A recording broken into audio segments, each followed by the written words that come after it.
কোন কাজটা ছেড়ে কোন কাজটা করব বুঝতেই পারি না। আসসালামু আলাইকুম, কেমন আছেন সবাই? আশা করি সবাই ভালো আছেন, আমিও ভালো আছি আলহামদুলিল্লাহ। চলে আসলাম নতুন একটা ভ্লগ নিয়ে, আর আপনারা পুরো ব্লগটা দেখবেন এই আশায় রইল। একটা কাজ শেষ করতে না করতেই দেখা যায় কি আরেকটা কাজ সামনে এসে প্রস্তুত। সকালবেলা থেকে প্রথম কাজ হচ্ছে নাস্তা বানানো। প্রথম কাজ নাস্তা রেডি করা, চা রেডি করা, ডিম ফ্রাই করা, এই ধরনের কাজগুলো। কিন্তু আমার একদিকে ভাগ্য ভালো যে মোহাম্মদ পৃথিবীতে আসার পর থেকে আমার সকালে তেমন একটা নাস্তা তৈরি করতে হয় না। প্রতিদিন না হলেও মানে সপ্তাহে 1 দিন কি 2 দিন আমার সকালে নাস্তা তৈরি করতে, কিন্তু সব সময় না। সব সময় বাহির থেকে কিনে আনা হয়। নাস্তাটা করেই চলে আসি রান্নাবান্না রেডি করার জন্য। আর যেহেতু আমি টাইমের সাথে মনে হয় যেন একদমই পাল্লা দিয়ে পারি না। আমার মোহাম্মদ তো আছেই, মানে কি করব, খাওয়া দাওয়া ঘুম এইগুলা তো ওর পেছনে করতে হইয়া, কারণ ও এখনও নিজে নিজে করার মতো হয়নি। আর যারাও নিজে নিজে করার মতো হয়েছে তাদের পিছনেও আমার খাটনি করতে হয়। প্রথমে আমার খাজানা থেকে বের করে নিলাম সবজি মানে একটু কেমন জানি হয়ে গেছে। আমাকে অনেকে প্রশ্ন করে, মানে আমার বাসায় রিলেটিভ আসলে বা পাড়া প্রতিবেশী কেউ আসলে আমি ফ্রিজে কেন সবজি রাখি না। সাধারণত আমি ফ্রিজে সবজি এই জন্যই রাখি না যে ফ্রিজের সব জিনিস আমার খেতে ভালো লাগে না। মাছ মাংস দুধ ডিম এগুলা ছাড়া আমার কাছে মনে হয় যেন সবজি টবজি ফ্রিজে রাখলে ওগুলার স্বাদ নষ্ট হয়ে যায়। আমি অনেক ডিপার্টমেন্টাল স্টোরগুলোতে দেখেছি ফ্রোজেন জিনিস যেগুলো, ড্রাই জিনিস যেগুলো, মানে সবজি ড্রাইও দেখেছি, তারপরে ফ্রোজেনে রাখা শাকগুলো আমি দেখেছি। তো আসলে যারা না পারতে খায় তারা না পারতে খায়, আর আমরা তো ফ্রেশ জিনিস খেতে পারি আলহামদুলিল্লাহ। যাই হোক, সবজি কাটাকাটি করার পরে চলে আসলাম কাপড় ধোয়ার জন্য। আমার এই কাপড় ধোয়ার মেশিনটা এক সাইডে রাখতে হয়েছে, যেহেতু আমার মোহাম্মদ আছে। মোহাম্মদ ইলেকট্রিক জিনিস দেখলে মনে হয় যেন আরও বেশি ঝুঁকে পড়ে ওগুলা গুতাগুতি করার জন্য। আর আমার কিন্তু কাপড়ে পানি দেওয়াটা হচ্ছে, আমার এটা মেশিনটা বসানো হয়েছে পুরো একটা আলগা জিনিসে। এক্সট্রা কোনো দেওয়াল কেটে আমার পাইপ দিয়ে পানি দেওয়ার কোনো সিস্টেম করি নাই। তো আলগা একটা পাইপ দিয়ে পানি দিয়ে দিচ্ছি, আর কাপড়গুলোকে একটু ভালো করে পানিতে ডুবিয়ে দিচ্ছি। পাউডারটা আগেই দিয়ে ফেলেছিলাম। তো পানিটা দেওয়ার শেষে আবার একটু হাতে কচলিয়ে দেওয়ার চেষ্টা করছি। কচলানোর পরে তো মেশিনটা বন্ধ করে এখন ছেড়ে দিব। আর সাধারণত মেশিনের সিস্টেম হচ্ছে এক এক কাপড় এক এক টাইমার মেশিন দিয়ে ধুতে হয়। এইখানে তো মেশিনের মধ্যে টাইমিং দেওয়া আছে, 3 মিনিট 6 মিনিট 9 মিনিট দেওয়া আছে। আমি 3 মিনিট দিয়েই চলে গেছি। তো কাপড়গুলো দেওয়ার পরপরই আমার মেশিনের উপরে আমার মনে হয়েছে না অনেক ধুলাবালি জমেছে, যেহেতু এটা এক সাইডে রাখা হয়েছে নিরাপদ স্থানে। তাই আমি একটু ভালো করে মুছে দিলাম। আর এমনিতেই মেশিনে ময়লা হয়েছে, অনেকদিন মেশিনটা পরিষ্কার করা হয় না। আমি আনছি পর্যন্ত মনে হয় 1বার কি 2বার পরিষ্কার করা হয়েছে, এরপর আর পরিষ্কার করা হয়নি। যাই হোক, এদিকে আমার কাপড়টা ধোয়া হোক, আমি চলে যাব রান্নাঘরে আবার। আগে প্রথমে ভাত বসিয়ে দেব। অনেক দিন আতপ চাল খাওয়া হয়েছে, এবার আর আতপ চাল খাওয়াটা ঠিক হবে না, যেহেতু আমার ডায়াবেটিস ধরা পড়েছিল অনেক আগে বলতে কি মানে মোহাম্মদ পৃথিবীতে আসার আগে। তাই আতপ চালটা খাওয়া একটু বন্ধ রেখেছি, এখন আবার নতুন করে সিদ্ধ চাল খাওয়ার ট্রাই করছি। আসলে আমার কোনো তেমন চাহিদা নেই সত্যিকার অর্থে, যেটা যা থাকবে তাই খাবো, যা আছে তাই পরবো, এই আর কি। মানে বেঁচে থাকার জন্য যা দরকার ততটুকুই আমার যথেষ্ট। অতিরিক্ত কিছু আমার কাছে ভালো লাগে না, অতিরিক্ত কোনো কিছুই আমি পছন্দ করি না। ভাতটা হতে হতে আমি চলে যাব মাছগুলো পরিষ্কার করতে। আমি একটু মাছ ভালো করে পরিষ্কার না করলে আমার কাছে কেমন যেন মানে কি রুচিতে আসে না। তো আমি এই মাছকে আগে ভালো করে ঘষে পরিষ্কার করে ফেলবো, তারপরে ভেতরে পরিষ্কার করব, আবার লবণ দিয়ে পরিষ্কার করব। লবণ হলুদ দিয়ে পরিষ্কার করার পরে আমি মনে করব যে আমার মাছটা পারফেক্ট পরিষ্কার হয়েছে। তো এগুলো মাছগুলো 2 রকম রান্না করব, তাই 2 রকম রান্না করার জন্য একটু বেশি করে মাছ নিয়েছি। এদিকে আমার ভাতটাও হয়ে যাচ্ছে, এদিকে আমার মাছটাও পরিষ্কার হয়ে যাচ্ছে। আর একটু বেশি করে মাছ নেওয়ার কারণে পরিষ্কার করতেও একটু বেশি সময় লেগেছে। এই যে আমাদের ট্যাপের পানিগুলো একটু ঘোলাটে টাইপের, কারণ হচ্ছে কি আমি বলি, আমার পানিটা ঘোলার কারণ রিজন হচ্ছে পানিতে আয়রন আছে। তো আমি কি করে আগের দিন পানি ছেড়ে পানিটাকে বসিয়ে রাখি, সকালবেলা হতে হতে এগুলো একদম পরিষ্কার হয়ে যায়, তারপরে পরিষ্কার পানি দিয়ে সব কাজ করতে পারি। কিন্তু যখন পানিটা শেষ হয়ে যায় তখন তো আর কিছু করার থাকে না, তখন আবার ছেড়ে দিতে হয়। ছেড়ে আবার তারপর কাজ করতে হয়। তখন হয়তো বা শুরুতে উঠাতে পানিটা একটু ঘোলাটে টাইপের থাকে, কিন্তু পানিগুলো ময়লা না, জাস্ট আয়রন আছে এটাই। আর যাদের আয়রন পানি আছে তারাই বুঝতে পারবে এই পানির সম্পর্কে। যাই হোক, এবার চলে আসি রান্নাবান্নাতে। চুলায় প্যানটা বসিয়ে দিলাম, প্যানের মধ্যে পেঁয়াজ, তারপরে যত মশলাদি লাগে মাছের দো পেঁয়াজা করার জন্য। মাছের দো পেঁয়াজা করব আজকে আমি, ঝোল ঝাল জাতীয় কিছুই করব না, কারণ আজকে ঝোলের খাবার কেউ খেতে চাচ্ছে না। আর কেউ চাচ্ছে না মানে আমিও চাচ্ছি না। তো আমি আগে মশলাটাকে ভালো করে কষিয়ে নিচ্ছি। আর আমি না কাঁচা মশলার, আমি বলি কি, আমার কাছে মানে আমাদের পরিবারের সবারই কাঁচা মশলার গন্ধটা লাগলে আর ওটা খেতে পারে না কেউ। তাই আমি সবসময় কষিয়ে কষিয়ে রান্না করি, যাতে ওই যে মরিচের গন্ধ, হলুদের গন্ধ, ওটা যাতে আমার নাকে না লাগে। তারপরে ধনিয়ার গন্ধ, এইগুলো আমি একদম পছন্দ করি না। তাই কষানোর পরে তেলটা যখন উপরে উঠে যায়, তখন গিয়ে আমি মাছ, মাংস, সবজি যাই দেই না কেন, তখন ওটা আস্তে আস্তে হতে থাকে। আর আমার কাছে ওটাই ভালো লাগে। এখানে আমি কোনো রকম পানি ব্যবহার করব না, কারণ আমি যেহেতু ওখানে প্রচুর পরিমাণে টমেটো দেব, টমেটোতে কিন্তু পানি থাকে।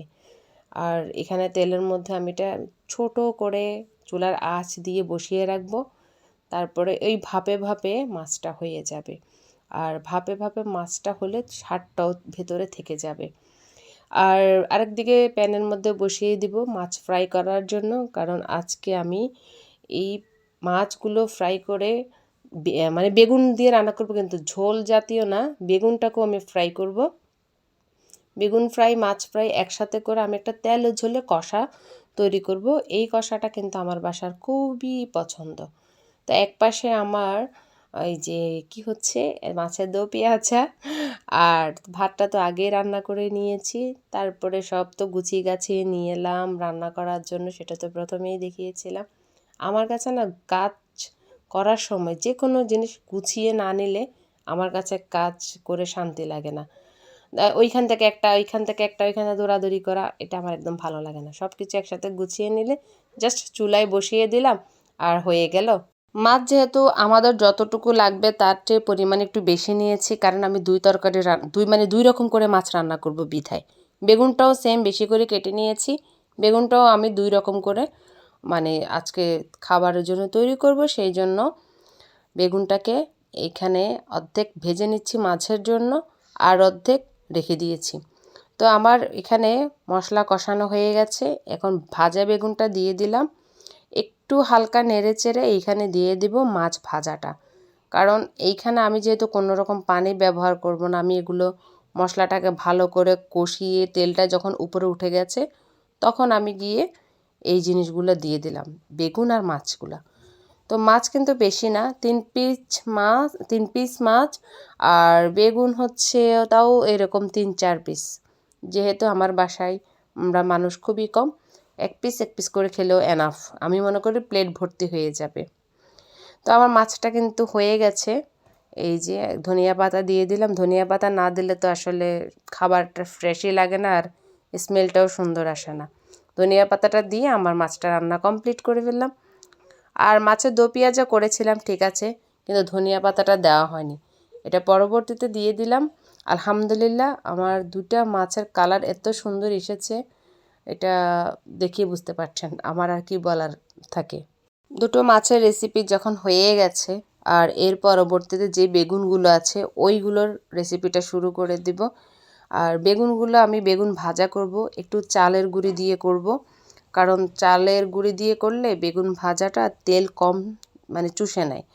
তো আমার হাজব্যান্ড আবার ওই যে চালের গুঁড়ির যে মোটা প্রলেপটা ওটাও পছন্দ করে না, সেটা বেগুনির ক্ষেত্রেও পছন্দ করে না। তাই আমি চালের গুঁড়িটা হালকা করে দিয়েছি, দিয়ে আমি বেগুনগুলো ভাজা করে নিচ্ছি, কারণ বেগুন ভাজাটা আমাদের অনেক বেশি পছন্দ। আমার আমার আমার তো কোনো চাহিদাই নেই, আমার বাচ্চাদের পছন্দ, আমার হাজব্যান্ডের পছন্দ মানে আমার পছন্দ। আর এদিকে একটা সাদামাটা মানে লাউ, লাউ না সরি, এটা হচ্ছে মিষ্টি কুমড়া ভাজাটা বসাই দিলাম। এখানে জাস্ট ধনিয়ার গুঁড়া, একটু জিরা বাটা, একটু রসুন, একটু পেঁয়াজ, একটু আদা, এই আর কি রেগুলার যেগুলো মশলা সেগুলো দিয়ে সাদামাটায় বসিয়ে দিলাম। এখানে কোনো মাছ, শুটকি কিছুই দেওয়া হয়নি, বা মাংস কোনো কিছুই দেওয়া হয়নি। তো আমার রান্নাবান্না প্রায় শেষ পর্যায়ে, ওর বাবাও চলে এসেছে যেহেতু দুপুর টাইম। তো ওর বাবা বরাবরের মতো খালি হাতে বাসায় তো কখনো ফিরে নাই, ফিরবেও না। এই যে চলে আসলো আমার জন্য গাট্টি একটা নিয়ে। আর গাট্টির মধ্যে কী আছে সেটা যদি আমি খুলে আপনাদেরকে দেখাতে চাই তাহলে আমার ভিডিওটা বিশাল বড় হয়ে যাবে। তো অন্য একটা ভিডিওতে দেখাবো যে গাট্টির ভিতরে কী ছিল। জাস্ট গাট্টিগুলো বের করে রাখছি, কারণ ওর বাবা আমাকে অনেকবার বলছে যে অনেক দূর থেকে এসেছি, দূর থেকে এনেছি, তুমি একটুগুলো বের করে রাখো। তো ওকে সান্ত্বনা দেওয়ার জন্য আমি এইগুলো প্লেট, এই যে বড় একটা প্লেট নিয়েছি, প্লেটের মধ্যে এগুলো নিয়ে নিচ্ছি। আর একটা প্যাকেট দেখা যাচ্ছে, সেটা হচ্ছে ফরচুনের, এটা সম্ভবত ওই রাইস হবে। যাই হোক, ওটা রাখার পরে চলে আসলাম খাওয়া দাওয়া করতে। খাওয়া দাওয়াটার টাইমে যদি একটু আমার নড়চড় হয়ে যায়, আমার আর দ্বিতীয়বার খেতে ইচ্ছা করে না। হ্যাঁ, টাইমলি যদি আমি না খাই, আমার আর নেক্সট টাইম আর ইচ্ছা করে না যে আমি উঠে গিয়ে খাই। কারণ লাঞ্চ টাইম শেষ, ডিনার টাইম শেষ, ব্রেকফাস্ট টাইম শেষ, তাহলে আমি কেন খাবো? এই জিনিসটা আমার মাথায় কাজ করে। তাই আমি ওই বস্তা গাট্টি সবগুলো রেখে চলে আসলাম খাবার টেবিলে। আর আলহামদুলিল্লাহ প্লেটটা আমি গুছিয়ে নিচ্ছি। আমার মাছের দো পেঁয়াজা, তারপরে তেলে ঝোলে করা বেগুন, বেগুন দিয়ে মাছ, তারপর হচ্ছে বেগুন ভাজা, তারপর হচ্ছে সাদা মাটা মিষ্টি কুমড়া। এই যে কত সুন্দর লাগছে প্লেটটা, দেখতে পেরেছেন। আমি হয়তো বা খুব একটা বেশি গুছিয়ে নিতে পারি না, যা পারি যতটুকু পারি এই এতটুকুই। যাই হোক, বিসমিল্লাহ করে খাবারটা সেরে নিলাম। আর সত্যি বলছি, আমার খাবারটা অনেক মজা হয়েছিল। বেগুনগুলো মানে যতবার মুখে দিচ্ছি ততবার যেন মনে হচ্ছে একটা অমৃত খাচ্ছি, জানি না। আর সৃষ্টিকর্তার কাছে কোটি কোটি শুক্রিয়া যে ওনার সৃষ্টির সব কিছুতে ওনার সৃষ্টি, তাই না? যে খাবারগুলোর ভেতরে এত তৃপ্তি, এত মজা কীভাবে উনি দিয়েছেন সেটা একমাত্র উনিই জানেন। তারপরেও আমরা মানব জাতি সৃষ্টিকর্তার প্রতি কৃতজ্ঞতা স্বীকার করি না। যাই হোক, আমার সব সময় প্রত্যেক কথাই, আমার সুখে দুঃখে ভালো মন্দ সব কিছুতেই, চাওয়া না পাওয়া মানে সব কিছুর ভিতরে আমি সৃষ্টিকর্তার প্রতি কৃতজ্ঞ, আলহামদুলিল্লাহ জানাই। যাই হোক, আমি আসলে কোথা থেকে কত কথা বলে ফেলি আপনাদের সাথে, কোথা থেকে কি আসলে মনের সব কথাই আপনাদের সাথে শেয়ার করি। আমার কাছে ভালো লাগে। আমি আসলে চাপিয়ে কথা বলা বা ইশারায় কথা বলা, ওই ধরনের কথাগুলো আমি বলতে পারি না। আমি যা বলে ফেলি স্পষ্ট বলে ফেলি। আর এই যে মাছের ঝোলে মানে সরি এই যে ঝোলে তেলে যে এটা বেগুন করেছি, অসাধারণ হয়েছিল। আর মিষ্টি কুমড়াটা আমি একটু লাস্টে খাই, যেহেতু একটু মিষ্টি টাইপের। সব সময় আমি মিষ্টি কুমড়া লাস্টে খাই, শুরুতে আমি খাই না। লাস্টে খাওয়ার একটা রিজন আছে। রিজনটা হচ্ছে মানে ওই মিষ্টি ভাবটা যেন আমার প্রথমে প্রথমে যেন মুখে লেগে না যায়। তাই আমি লাস্ট টাইমে সবসময় মিষ্টি কুমড়াটা খাই। শুধু মিষ্টি কুমড়া না, আমি ডালটাও সেম মানে একদম খাবার শেষে খাই। প্রথমে যা থাকে মাছ মাংস ভালো কিছু, সেগুলো সব কিছু খেয়ে তারপরে আমি মিষ্টি কুমড়াটা খাই।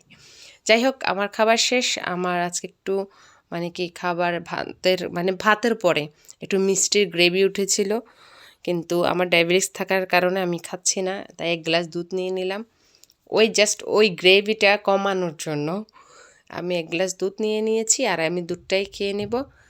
তো এই ছিল আজকে আমার ভিডিও। আমার ভিডিও যদি ভালো লেগে থাকে অবশ্যই একটা লাইক, একটা কমেন্ট, একটা শেয়ার করতে ভুলবেন না। আর সবাই পরিবারের সাথে থাকবেন, নিজের শরীরে খেয়াল রাখবেন। আর আজকে এই পর্যন্ত। আসসালামু আলাইকুম।